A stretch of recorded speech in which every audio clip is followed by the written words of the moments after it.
स्वागत है आपका आज के हमारे इस वीडियो में। आज के इस वीडियो में हम लोग देखेंगे फाइनल और कॉन्स्ट के बारे में। कब फाइनल को यूज़ करना चाहिए, क्या यूजेज है फाइनल के, क्या प्रोस है फाइनल के नॉर्मल वेरिएबल के ऊपर।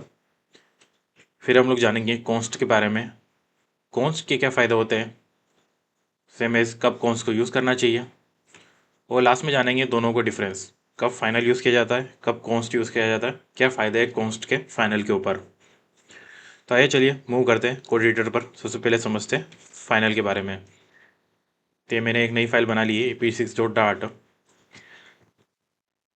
अब फाइनल क्या है, किसी भी वेरिएबल डिक्लेरेशन के वक्त हम लोग फाइनल को यूज़ कर सकते हैं। कैसे करते हैं फाइनल का यूज़? तो फाइनल को यूज़ करने के लिए फाइनल कीवर्ड होता है, जैसे मैंने यहाँ पर यूज़ किया final int x is equal to 5। अब यहाँ पर आपको एक चीज़ ध्यान रखने की ज़रूरत है कि किसी भी वेरिएबल को हम लोगों ने फाइनल बना दिया तो उसके बाद हम लोग उसके अंदर वैल्यू चेंज नहीं कर सकते। यहाँ पर आप देखो ये हमको एरर दे रहा है, the final variable x can only be set once. मतलब आप समझ गए होंगे कि इसको एक ही बार सेट कर सकते हैं हम लोग, दो बार सेट नहीं कर सकते हैं। एक और तरीका ये है कि हाँ, आप वेरिएबल को डिक्लेयर कर दो हालांकि उसको डिफाइन नहीं करो, तो आप क्या कर सकते हो, बाद में उसमें वैल्यू असाइन कर सकते हो। लेकिन आप सोचो कि फिर उसको सेकेंड टाइम भी असाइन कर दो, तो नहीं, वो नहीं हो सकता। आप एक बार वैल्यू असाइन कर सकते हो फाइनल वेरिएबल में, ये बस फाइनल का एक कॉन्सेप्ट है। या तो आप डिक्लेयर कर दो और फिर उसमें वैल्यू डालो जैसे हम लोगों ने अभी किया है, या तो आप डिक्लेरेशन के वक्त ही वैल्यू डाल दो उसमें, वो फाइनल अलाउ करेगा। फाइनल काफ़ी यूज़फुल होता है बहुत सारी जगह जहाँ पर आपका कोड काफ़ी बड़ा है और आप नहीं चाहते कि आपका वेरिएबल नीचे मॉडिफाई हो, केवल एक बार वो मॉडिफाई हो चुका है, डेट्स इट। इनफैक्ट हम लोग भी इसको कोडिंग में बहुत यूज़ करते हैं। एक और चीज़ आप क्या कर सकते हो कि आप यहाँ पर वेरिएबल टाइप को ओमिट कर सकते हो। तो जैसे वार हमारा टाइप इन्फर कर लेता था, वैसे ही हमारा फाइनल भी टाइप को इन्फर कर लेगा।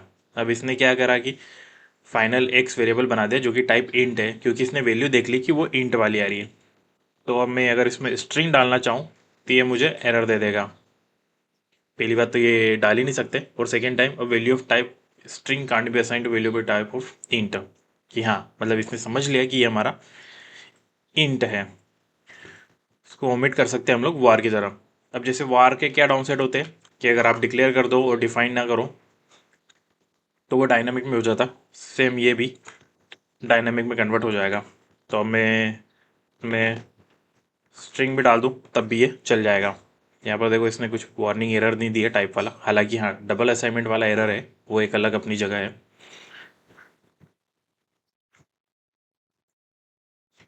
तो ये फाइनल के बारे में, इसको मैं सेट कर देता हूँ यहाँ पर।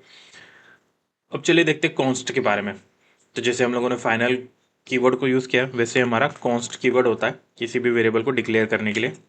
इंट एक्स तो हो गया हमारा वाई इज इक्वल टू 5। अब इसने भी यहाँ पर डिक्लेयर करने दे दिया और हम लोग इसको भी फिर से रीअसाइन नहीं कर सकते हैं। तो जैसे फाइनल में था कि आपने एक बार वैल्यू दे दी, उसको आप फिर से असाइन नहीं कर सकते हो। यहाँ पर ये लिखा const variable can't be assigned value, मतलब कि कॉन्स्ट में एक बार वैल्यू चली गई उसके बाद आप उसको असाइन नहीं कर सकते हो। तो आप सोच रहे होंगे कि इन दोनों में फिर फ़र्क क्या है। फ़र्क एक छोटा सा है। क्या फ़र्क है कि आप फाइनल को इस तरह से कर सकते हो, डिक्लेयर कहीं और कर दिया, वैल्यू कहीं और असाइन की, बट आप कॉन्स्ट को इस तरह से नहीं कर सकते हो। देख रहे हो ये एरर क्या दे रहा है, the very const y must be initialise. तो कॉन्स्ट का ये फंडा है कि जब भी आप उसको डिक्लेयर कर रहे हो उसको आपको इनिशलाइज करना ही है उसी वक्त, डेट्स फॉर श्योर। तो यहाँ पर आपको कुछ ना कुछ वैल्यू देना ही पड़ेगी,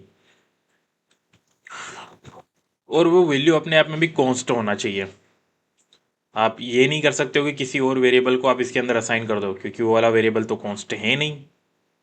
जो वैल्यू कॉन्स्ट है केवल उसी को असाइन कर सकते हो, जैसे कि कोई नंबर हो गया, कोई स्ट्रिंग जो कि कंपाइलर को रन करते वक्त, कंपाइल करते वक्त ही पता चल जाए कि उसकी वैल्यू क्या होने वाली है। अब एक्स की वैल्यू तो चेंज हो सकती है ना बाद में, तो वो कॉन्स्ट उसको रीड नहीं कर पाएगा, इसीलिए वो हमेशा कॉन्स्ट वैल्यू ही एक्सेप्ट करता है। एक और चीज़ आप यहाँ पर ये समझ सकते हो कि चलो मान लो मैंने कॉन्स्ट इंट जेड बनाया, जेड इज इक्वल टू 0 कर दिया, तो हाँ मैं जेड को असाइन कर सकता हूँ क्योंकि जेड ऑलरेडी कॉन्स्ट है, तो वो वाई में जा सकता है, बट मैं एक्स को असाइन नहीं कर सकता हूँ। ये एक डार्ट का एक रूल है, और ये कहीं ना कहीं सेंस भी बनाता कि यार आप नॉन कॉन्स्ट वाली वैल्यू को कैसे असाइन कर सकते हो कॉन्स्ट के अंदर है? अब आइए चले समझते हैं दोनों के बारे में डिफरेंस। फाइनल और कॉन्स्ट दोनों वेरिएबल को एक ही बार वैल्यू असाइन करने देते हैं। फाइनल में बाद में आप वैल्यू को असाइन कर सकते हो डिक्लेयर के बाद, बट कॉन्स्ट में आपको देनी ही पड़ती है वैल्यू। तो दोनों में डिफरेंस क्या है? ज़्यादा तो फर्क दिख नहीं रहा है वैसे यूसेज वाइज। अगर आप देखो तो डिफरेंस तो काफ़ी ज़्यादा है दोनों के बीच में। वो अंडर द हुड डिफरेंस काफ़ी ज़्यादा बढ़ जाता है जब पूरा कोड आपका रन होता है। पहली बात तो अगर हम लोग देखें किसी बड़ी प्रोजेक्ट में आप जब काम करोगे ना, तो फाइनल को हम लोग यूज़ करते हैं जहाँ पर हमको वैल्यू को फाइनल करना पड़ता है। हमको उसकी वैल्यू पता नहीं होती कि क्या आने वाली, बट हमको जब भी कोई वैल्यू आए तो वो कोई उसको चेंज ना कर पाए, उस वक्त हम लोग फाइनल को यूज़ करते हैं। और कॉन्स्ट जब जब यूज़ करते हैं जब हमको वैल्यू पता होती है उसकी कोड लिखते टाइम ही, तो उस वक्त हम लोग कॉन्स्ट को यूज़ करते हैं। बहुत सारी जगह यूज़ होता है कॉन्स्ट का, जैसे कि आपको कॉन्स्टेंट बनाना है। अब जैसे कि मान लो कि आपका बहुत बड़ा एप्लीकेशन है और आप नहीं चाहते कि आपको उसका यूआरएल चेंज हो, तो यूआरएल को आप कॉन्स्ट के अंदर डाल दो, कोई इससे कहीं तक कोड में वो चेंज नहीं होगा। अब अगर आप देखो तो कॉन्स्ट के कुछ एडेड बेनिफिट भी है फाइनल के ऊपर, जैसे मैंने बोला था कि अंडर द हुड बहुत कुछ होता है। तो पहला तो एक चीज़ जो होती है वो होती है कि कॉन्स्ट की वैल्यू कंपाइलर को पहले ही पता होती है। फाइनल की वैल्यू पता नहीं होती है, बाद में वो चेंज हो सकती है। करेक्ट। तो जब उसको वैल्यू पता होती है कंपाइलर, तो कंपाइलर थोड़ा इफिशियंट वे में ट्रीट करता है कॉन्स्ट वेरिएबल को। थोड़ा टाइम कॉम्प्लेक्सिटी प्रोग्राम की थोड़ी इफिशियंट वे में कन्वर्ट हो जाती है, वो थोड़ा फास्टर रन करता है अगर उसको कॉन्स्ट वेरिएबल दिख जाते हैं। जितने ज़्यादा कॉन्स्ट वेरिएबल दिखेंगे उसको वो उतना ज़्यादा इफिशियंटली बिहेव करेगा और उतना फास्ट आपका कोड रन करेगा। साथ में एक और बेनिफिट है कि कॉन्स्ट मेमोरी को भी काफ़ी ज़्यादा बचाते हैं। अगर हम लोग देखें कि चलो मान लो आपके पास 4 वेरिएबल है, F1, F2, C1, C2, और सभी की वैल्यू सेम है। F1 और F2 फाइनल है, C1 और C2 कॉन्स्ट है। तो अगर हम लोग इसका मेमोरी एलोकेशन देखें तो यहाँ पर हमारे 3 मेमोरी स्लॉट्स बनने वाले हैं। तो आप सोचोगे वेरिएबल तो 4 है, 3 मेमोरी स्लॉट्स क्यों?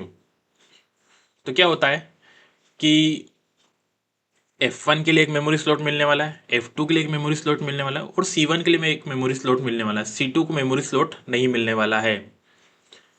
अब C2 कैसे फिर मेमोरी को यूज़ करेगा? उसमें वैल्यू तो जा रही है, आप सोचोगे वो कैसे एक्सेस करेगा? तो क्या होता है कि F1 तो F1 वाले मेमोरी स्लॉट से वैल्यू उठा लेगा, F2 के स्लॉट से मेमोरी वाले से वैल्यू उठा लेगा, और C1 और C2 क्या है, C1 वाले स्लॉट से ही वैल्यू उठाते हैं। ये कॉन्स्ट की प्रॉपर्टी है कि अगर दो कॉन्स्ट वेरिएबल है और उनकी वैल्यू एक जैसी है, उनमें लिटरल एक जैसे हैं, तो वो एक ही मेमोरी ब्लॉक रिजर्व करते हैं। तो यहाँ पर दोनों की वैल्यू 5 5 है। तो अब C1 की वैल्यू 5 थी, अब C2 आया, C2 की वैल्यू भी 5 दिख गई उसको, कॉन्स्ट है वो भी। तो उसने देखा कि C1 को तो ऑलरेडी 5 मिला हुआ ही है, तो C2 के लिए उसने नया रिजर्व नहीं किया, C1 वाला ही उठा लिया। और वैसे भी कॉन्स्ट है, वैल्यू तो चेंज होने वाली है नहीं, तो फर्क नहीं पड़ता कौन किसकी वैल्यू को उठाए।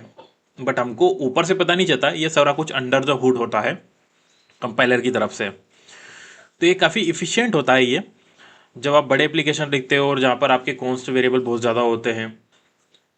तो यहाँ पर ये जब आपका एप्लीकेशन रन होता है तब वो रैम काफ़ी कम कंज्यूम करता है अगर आप कॉन्स्ट यूज़ कर रहे हो। जितने ज़्यादा कॉन्स्ट उतना कम रैम का कंजप्शन होता है। तो यही हमारे कॉन्स्ट और फाइनल के इस वीडियो में। सिंपल कोड आपको डिस्क्रिप्शन में मिल जाएगा, ज़्यादा बड़ा नहीं है वो, इस बार तो। यहाँ तक बने रहने के लिए धन्यवाद। चैनल को सब्सक्राइब करें, वीडियो को लाइक करें, शेयर करें। Thank you.